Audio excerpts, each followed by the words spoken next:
கிறிஸ்துவில் மிகவும் பிரியமானவர்களே, நம் ஆண்டவர் உதவி செய்கிறவர். நமக்கு உதவி அவரிடமிருந்தே வருகிறது.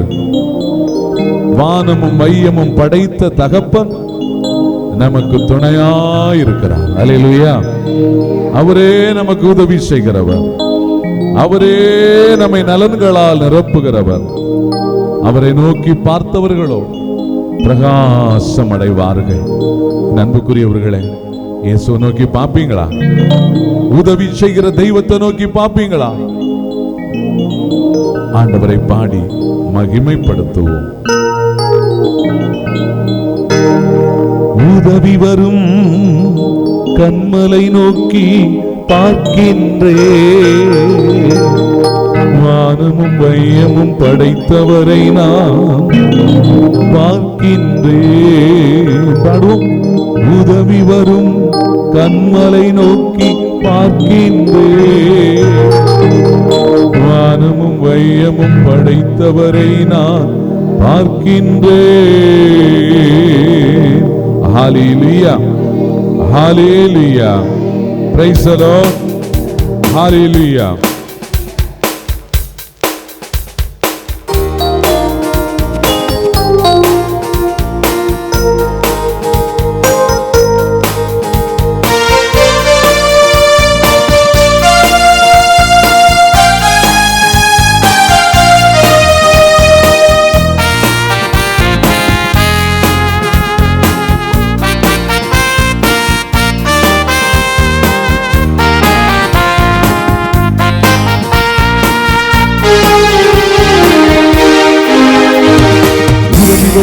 கண்மலை நோக்கி பார்க்கின்றேன், வானம் மையம் படைத்தவரை நான் பார்க்கின்றேன்.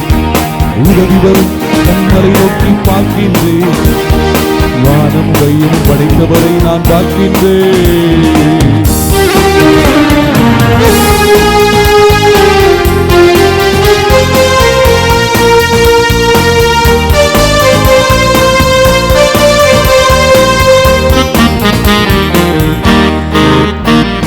கால்கள் தள்ளாட விடமாட்டான், காக்கும் தேவன் உறங்க மாட்டான்.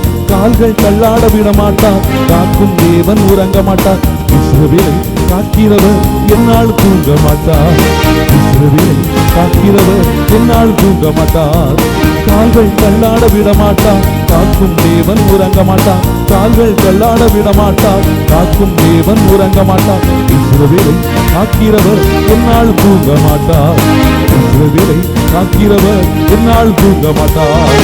உதவி வரும் கண்மலை நோக்கி பார்க்கின்றேன், வானம் வையமும் படைத்தவரை நான் பார்க்கின்றேன். பாடுவோமா? உதவி வரும் கண்மலை நோக்கி பார்க்கின்றேன், வானம் வையமும் படைத்தவரை நான் பார்க்கின்றேன்.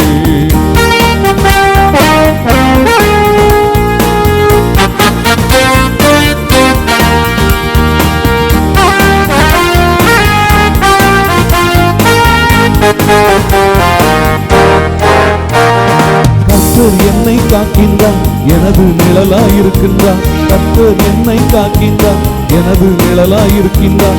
பகலினிலும் இரவினிலும் பாதுகாக்கின்றார். பகலினிலும் இரவினிலும் பாதுகாக்கின்றார். கர்த்தர் என்னை காக்கின்றார், எனது நிழலாயிருக்கின்றார். கர்த்தர் என்னை காக்கின்றார், எனது நிழலாயிருக்கின்றார். பகலினிலும் இரவினிலும் பாதுகாக்கின்றார். பகலினிலும் இரவினிலும் பாதுகாக்கின்றார். உதவி வரும் கண்மலை நோக்கி பார்க்கின்றேன், வானம் வையம் படைத்தவரை நான் பார்க்கின்றேன். பாடுவோம். உதவி வரும் கண்மலை நோக்கி பார்க்கின்றேன், வானம் வையம் படைத்தவரை நான் பார்க்கின்றேன்.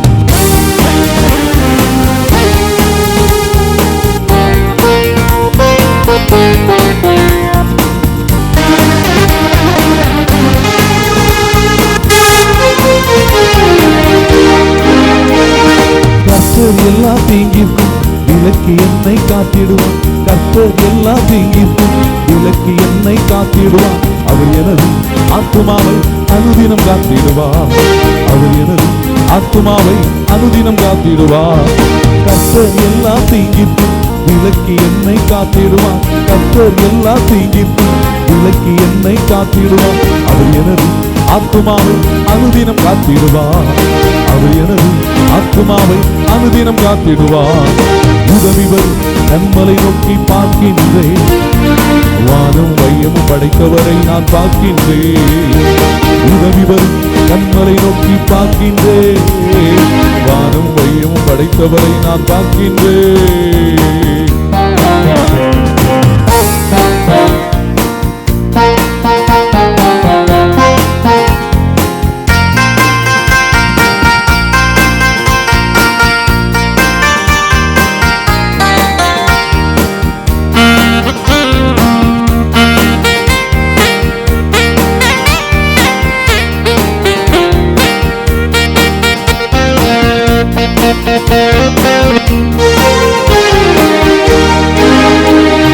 போகும் போதும் காக்கின்றான், திரும்பும் போதும் காக்கின்றான்.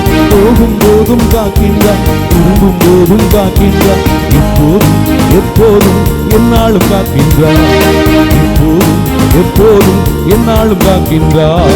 போகும் போதும் காக்கின்றான், திரும்பும் போதும் காக்கின்றான். போகும் போதும் காக்கின்றான், திரும்பும் போதும் காக்கின்றான். இப்போதும் எப்போதும் என்னாலும் காக்கின்றான். இப்போதும் எப்போதும் என்னாலும் காக்கின்றான். உதவி வரும் கண்மலை நோக்கி பார்க்கின்றேன், வானம் வையமும் படைத்தவரை நான் பார்க்கின்றேன். உதவி வரும் கண்மலை நோக்கி பார்க்கின்றேன், வானம் வையமும் படைத்தவரை நாம் பார்க்கின்றேன். உதவி வரும் கண்மலை நோக்கி பார்க்கின்றேன், வானம் வையம் படைத்தவரை நான் பார்க்கின்றேன். உதவி வரும் கண்மலை நோக்கி பார்க்கின்றேன், வானம் வையம் படைத்தவரை நான் பார்க்கின்றேன். இயேசுவில் அன்பிற்குரிய சகோதர சகோதரிகளே, உங்களை இந்த நாளில் சந்திப்பதில் பெருமகிழ்ச்சி கொள்கிறேன். இன்று வெள்ளிக்கிழமை இயேசுவின் திவ்ய திரு இருதயத்திற்கு நம்மையும் நமது குடும்பங்களையும் ஒப்புக்கொடுக்கும் ஒரு அருமையான நாள். இந்த நாளில் இறை செய்தி என்னவென்று பார்க்கின்ற பொழுது, யோவான் எழுதிய நற்செய்தியிலே 15வது அதிகாரத்தில் 12 முதல் 17 வரை இறை வசனங்கள் கொடுக்கப்பட்டிருக்கிறது. அதனுடைய சாராம்சம் என்னவென்று பார்க்கின்ற பொழுது, நீங்கள் ஒருவர் மற்றவரிடம் அன்பு கொண்டிருக்க வேண்டும். இதுதான் இன்றைய செய்தி. இதுதான் இன்றைய செய்தி. அன்புமிக்க சகோதர சகோதரிகளே, இயேசு இந்த உலகத்தை விட்டு செல்லக்கூடிய வேளையில் யோவான் நற்செய்தி 15வது அதிகாரம், இயேசு தன்னுடைய சீடர்களின் பாதங்களை கழுவும் சடங்கிலே இந்த சொற்பொழிவு நடைபெறுவதாக குறிப்பிடப்படுகிறது. இந்த சொற்பொழிவிலே ஆண்டவர் சொல்லுகிறார் சீடர்களை பார்த்து, அப்பா நீங்கள் ஒருவரை அன்பு செய்யுங்கள். எப்படி அன்பு செய்யணும்? தந்தை என்னை அன்பு செய்தது போல, நான் உங்களை அன்பு செய்தது போல நீங்கள் ஒருவர் மற்றவரை அன்பு செய்யுங்கள். அப்போ தந்தை இயேசுவை எப்படி அன்பு செய்தால்? நிபந்தனையற்ற அன்பு, எல்லையில்லாத அன்பு, குற்றம் குறை பார்க்காத அன்பு, துன்பங்களை எதிர்நோக்காத அன்பு, தியாகங்கள் செய்யும் அன்பு, தன்னையே கொடுக்கும் அன்பு, தன்னுடைய உயிரையே கொடுக்கும் அன்பு, தன்னுடைய இறுதி சொட்டு இரத்தத்தை சிந்தும் அன்பு. அன்பு மக்களே, இதுதான் இயேசுவின் அன்பு, இதுதான் தெய்வீக அன்பு. தன்னுடைய சீடர்களுக்கு இறுதியாக பாதம் கழுவிய பிறகு இயேசு கொடுத்த ஒரு கட்டளை இந்த அன்பு கட்டளை. அன்பு செய்தது போலவே நீங்கள் எல்லோரும் ஒருவருக்கொருவர் அன்பு செய்யுங்கள் என்கிறார் ஆண்டவர். இன்னொரு அழகான பாடல் பார்த்தீங்களா? இதுதான் இன்றைய உங்களுக்கு செய்தி. ஒருவரை ஒருவர் அன்பு செய்யுங்கள். ஆனால் நம்ம என்ன செய்கிறோம்? ஒருவரை ஒருவர் வெறுக்கிறோம். ஏன் வெறுக்கிறோம்? அன்பு செய்வதில்லை. வேறு என்ன செய்தோம்? குறைகளை கண்டுபிடிக்கிறோம். குறைகளை கண்டுபிடிக்கின்ற பொழுது அங்கே வெறுப்பு வளர்கிறது, பகை வருகிறது. அங்கே நம்மால் ஒருவரை ஒருவர் அன்பு செய்ய முடியவில்லை. எனவே இன்றைய நற்செய்தி, உங்கள் வாழ்க்கையில் நீங்கள் மகிழ்ச்சியாக இருக்கணுமா, மோட்சத்துக்குரிய காரியமாக இருக்கணுமா, ஆண்டவருக்கு விருப்பமான வாழ்க்கையாக இருக்கணுமா? அன்பு செய்யுங்கள். இதே செய்தி இன்னைக்கு வெள்ளிக்கிழமை வந்திருக்கு பாருங்க. மார்க்ரெட் மரியம்மாளுக்கு 1673 வருஷம் டிசம்பர் மாதம் 27ஆம் தேதி அந்த இருதை ஆண்டவர் காட்சி கொடுத்த பொழுது, மார்க்ரெட் மரியம்மாள், நீ ஒருதியாயிலும் என்னுடைய அன்புக்கு பிரதி அன்பு காட்டுவாயா என்று கேட்கிறார்.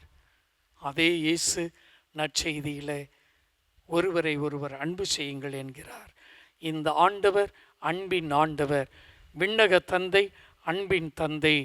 இந்த அன்பை பொழிபவர் பரிசுத்த ஆவியானவர். பெற்றுக்கொள்வோம், இறை அன்பை சுவைப்போம். ஆமென். ஆண்டவர் இயேசு உங்களையும் உங்கள் குடும்பங்களையும் ஆசீர்வதிப்பாராக. ஆமென். தொடக்க நூல் ஆதியாகமம் 17ஆம் அதிகாரத்திலே முதல் வசனத்தை எடுத்து வாசியுங்கள். ஆபிரகாமுக்கு வயது 99 இருந்த பொழுது, ஆபிரகாமுக்கு வயது 99 இருந்த பொழுது, அல்லேலூயா. எத்தனை வயசாயிட்டு? சத்தமா சொல்லுங்க, எத்தனை வயசாயிட்டு? 99 வயசுல ஒருத்தனை போய் பார்த்து, ஐயா நல்லா இருக்கீங்களான்னு கேட்டா என்ன சொல்லுவாரு? சொல்லுங்க, என்ன சொல்லுவாரு? இப்பமே 50 வயசுக்குள்ளேயே என்ன நல்லா இருக்கீங்களான்னு கேட்டா போவாம இருக்கங்க. அல்லேலூயா. 99 வயதான ஆபிரகாமுக்கு ஆண்டவர் தோன்றினார். இன்னைக்கு உங்களுடைய வாழ்க்கையில தோன்றுகிறார். ஒருவேளை இந்த ஆபிரகாமுடைய மனநிலைமை எப்படி இருந்திருக்கும்? அவருடைய மனநிலைமை என்ன, எப்படி இருந்துச்சுங்கிறத நீங்க வேதத்துல தயவு செய்து புரிந்து கொள்ளுங்கள். நீங்க நல்லா கவனிச்சு பாருங்க. 17ஆம் அதிகாரம் இந்த முதல் வசனத்தை பிறகு படிங்க, அப்பதான் உங்களுக்கு புரியும். அல்லேலூயா. 15வது வசனத்தை படிங்கம்மா. கடவுள் ஆபிரகாமிடம், உன் மனைவியை சாரா என அழைக்காதே, இனி சாரா என்பதே அவளுக்கு ஆசி வழங்குவேன், அவள் வழியாக உனக்கு ஒரு மகனையும் தருவேன், அவளுக்கு நான் ஆசி வழங்க அவள் வழியாக நாடுகள் தோன்றும், மக்களினங்களுக்கு அரசர்களும் அவளிடமிருந்து உதிப்பர் என்றார். கை தட்டுங்க பாப்போம், நல்ல கை தட்டுங்க. அல்லேலூயா. இப்ப நீங்க நல்ல கவனிச்சு பாருங்க. 99 வயதான ஆபிரகாமை பார்த்து ஆண்டவர் சொல்றாரு, உன் மனைவி பேர் இனிமே சாரா இல்ல, சாரா. சொல்லிட்டு சொல்றாரு, உன் மனைவிக்கு உனக்கு ஒரு குழந்தையை தருவேன், உன் மனைவி ஒரு குழந்தையை பெற்றெடுப்பா சொல்லிட்டு ஒரு பெரிய ஆண்டவர் வாக்குத்தத்தத்தை அவருக்கு விரிவுபடுத்துகிறார். Praise the Lord. சொல்லுங்க அல்லேலூயா. நல்ல கவனிச்சு பாருங்க. அந்த வசனத்தை படிக்கும் போது 99 வயதான ஒரு மனிதனுக்கு ஆண்டவர் என்ன சொல்றாருன்னா, உனக்கு முதிர் வயதுல இந்த காலகட்டத்துல உனக்கு ஒரு மகனை அவள் பெற்று தருவார். Praise the Lord. சொல்லுங்க அல்லேலூயா. அதுல சொல்ல பாருங்க, நான் அவளுக்கு ஆசி வழங்குவேன், அவள் வழியாக நாடுகள் தோன்றும், மக்களினங்களுக்கு அரசர்களும் அவளிடமிருந்து உதிப்பர். நம்ப முடியுதா? நம்ப முடியுமா? ஆபிரகாம் என்ன சொன்னாரு? ஆண்டவரே ரொம்ப நல்லது, சிறப்பான ஆசீர்வாதம் கொடுத்திருக்கீர், நன்றின்னு சொன்னாரா? நான் அவருக்கு தெரிந்தது என்ன தெரிந்தது? பக்கத்துல கை குடி சொல்லுங்க, தெரிந்தது. நல்ல சொல்லுங்கம்மா, தெரிந்தது. உங்களுக்கு தெரிந்தது. என்ன தெரிஞ்சது? உன் பலகீனம் உனக்கு தெரியும், அப்படிதானே? உன் பிரச்சனை உனக்கு, உன் கவலை உனக்கு, நீ எதுக்கு அழுறன்னு உங்களுக்கு இதெல்லாம் இருக்கு. இன்னைக்கு ஆபிரகாம் தனக்குள்ளாக அவருக்கு தெரிந்த அவருடைய சோகங்களையும் வேதனைகளையும் பிரச்சனைகளையும் அவர் சுமந்து கொண்டு அவர் சொல்றாரு, ஆண்டவரே நீங்க சொன்னதெல்லாம் இருக்கட்டும், நீங்க சொன்னதெல்லாம் இருக்கட்டும். என்ன சொன்னார்னா, அடுத்த வசனத்தை படிங்க, 17ஆம் வசனம். ஆபிரகாம் தாழ்படிந்து வணங்கி நகைத்து, 100 வயதிலா எனக்கு குழந்தை, 90 வயது சாராவா என்று தமக்குள் சொல்லிக்கொண்டு கடவுளிடம், உம் திருமுன் இஸ்மயேல் வாழ்ந்தாலே போதும் என்றார். அல்லேலூயா. பக்கத்துல கை கொடுத்து கேளுங்க, உங்க மனநலம் என்ன? ஏதோ கஞ்சி கிடைக்கிறது கிடைச்சிட்டு போட்டுப்பா, அதையும் கெடுத்துறாத. Praise the Lord. சொல்லுங்க அல்லேலூயா. இங்க ஆபிரகாம் என்ன பண்றாரு? ஆண்டவரே சொல்றாரு, எப்பா உன் மனைவி ஆசீர்வதிக்கிறேன், அவள் வழியாக மக்களினங்கள் தோன்றும், அரசர்கள் தோன்றுவார்கள். ஆனா ஆபிரகாம் சொல்றாரு அதெல்லாம் வேண்டாம், இனிமே என்ன நடக்க போகுது, இஸ்மாயில் நல்லா இருந்தா போதும். இன்னைக்கு எப்படி வந்திருக்கிறீங்க? இன்னைக்கு நீங்க எப்படி வந்திருக்கீங்களோ அந்த இடத்தில் நீங்கள் என்ன கண்டுபிடிக்க வேண்டும் என்றால், நீங்கள் தேவனுடைய வல்லமையை இன்னமும் நீங்கள் விசுவசிக்கவில்லை. அல்லேலூயா. நம் கடவுளாகிய ஆண்டவருடைய வல்லமையை நாம இன்னும் விசுவசிக்கல. அதனாலதான் அந்த முதல் வசனத்திலே பாருங்க, தொடக்க நூல் ஆதியாகமம் 17:1 சொல்கிறது, நான் எல்லாம் வல்ல இறைவன். கை தட்டுங்க பாப்போம். ஆண்டவர் அவரை பார்த்து சொல்றாரு, நீ என்ன நினைக்கிற, இஸ்மாயில் நல்லா இருந்தா போதும். Praise the Lord. ஆனா ஆண்டவர் சொல்றாரு, நான் யார் தெரியுமா, எல்லாம் வல்ல இறைவன். ஆமென்.